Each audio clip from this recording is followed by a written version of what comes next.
before we can ask or answer appropriately the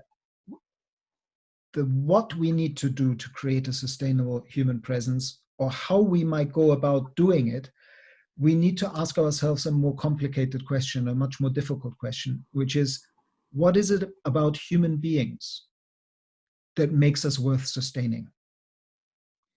Well, I think I would give you an answer from the perspective of evolution.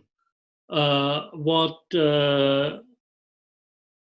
the life forms that are worth sustaining are actually the ones that are sustained in evolution, and they are the ones that best contribute to the continual regeneration and unfolding of life.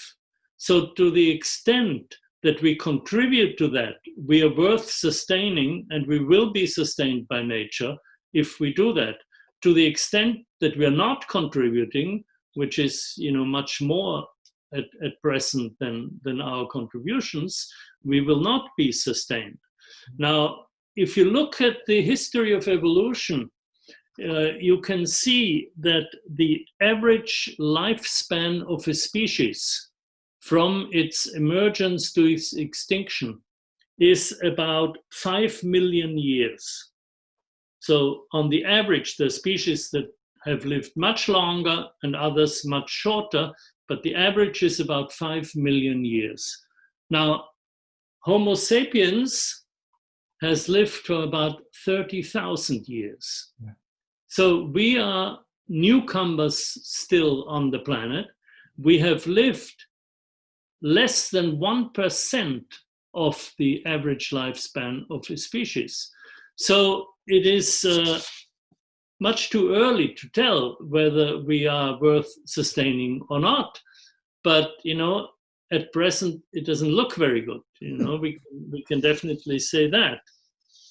So, I mean, this is a dire question, and I would say that my sense of hope for sustainability and the continuation of humanity on the planet has been inspired very much by Václav Havel, the great Czech playwright and former president of the Czech Republic.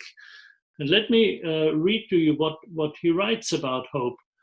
He writes, "Hope is not the conviction that something will turn out well, but the certainty that something makes sense, regardless of how it turns out."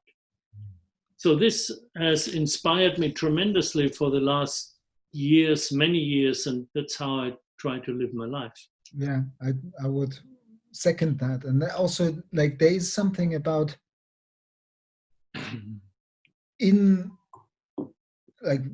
get people finally going into the street and raising an alarm about the imminence of not just, we're already in the middle of catastrophic climate change, but we have an opportunity, and the window of opportunity is closing, to avoid cataclysmic climate change, where we get to a point where basically higher life forms such as ours will not be on this planet for a while. And facing almost like a species level rite of passage, facing the real possibility of death at this early point, in this jump to the next stage of being a more mature species, a more mature member in the community of life. There is some grandeur, there is some beauty in us. We have proven, particularly our indigenous brothers and sisters have proven in many places around the world, that we can also be gardeners, that we can have a healing influence on ecosystems. Like, for example, the Amazon rainforest being partially human-made by its early inhabitants. Yeah. So, yeah, for me, it's a coming back to the moment and appreciation, and so deep appreciation also to you for. Yeah, thank you, Daniel. Yeah, we should continue having these conversations and continue to build these communities of systemic thinkers and activists, as I do in my Capra course, and you do in your networks and your work. So let's continue.